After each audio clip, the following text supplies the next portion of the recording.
They're going to fire on whatever they want now instead of just following the target command you gave. Okay, so we're done with the infantry for now. We're going to move on to some vehicles that arrived. Alright, all the way back here at range control, we got some tanks and some infantry fighting vehicles.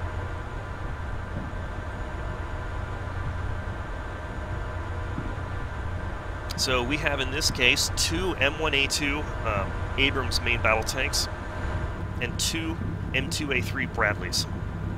So we're going to move these guys up to the gunnery range and shoot some stuff with them.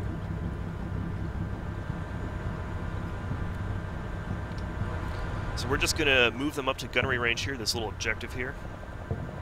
Go ahead and demonstrate some commands. With vehicles, the movement commands work much the same, except of course you don't have to worry about fatigue. They just basically dictate the speed of the vehicle. Fast is, the top speed of the vehicle. Slow would be like a crawling speed. The speed of the vehicle will definitely be determined by the type of terrain they're moving on, whether it's grass, a road, mud, whatever. That'll all determine how fast the vehicle goes in addition to the movement command you give it. And if you're moving through difficult terrain that has a possibility for the vehicle to get stuck in, it's pretty common sense. If you move a vehicle through mud, it might get stuck. If it makes sense in real life, it makes sense in this game. The faster you move it, typically, the higher the chance it has of bogging down. And like infantry vehicles, the faster the movement you give them, typically the lower their situational awareness is and the easier they are to spot.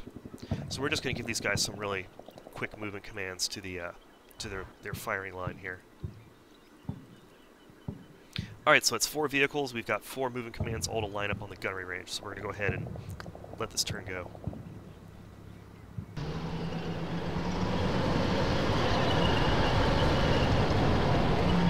If you want to follow a unit, by the way, you can lock the camera to it. What you do is you select the unit, and then you hit Tab.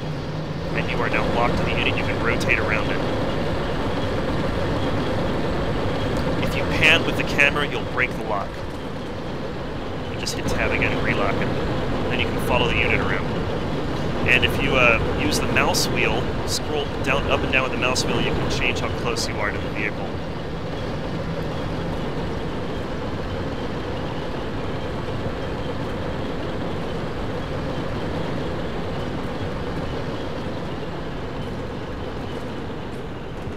You notice that these guys kick up dust.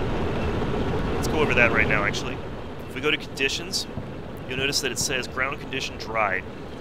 Ground condition can be various stages of wet or dry, and one of the things that changes is how much dust, explosions, and vehicles kick up when they move across the ground. This dust actually does have an effect on unit spotting. You can actually block line of sight or degrade it with the dust kicked up from vehicles. Mikey asks, can vehicles get completely immobilized if they get stuck? Yes. Vehicles can be either bogged. Well, actually, a vehicle starts off as bogged, and then it may either unstick itself or it may become completely immobilized. I believe in the years since Shock Force it's been made so there's less of a chance of them becoming completely immobilized, and usually they just unstick themselves. I'd have to check on that, though. Alright, so as soon as this vehicle gets over, it's going to start spotting targets. We've got a bunch of target tanks sitting out on the range here. We'll go ahead and let this turn.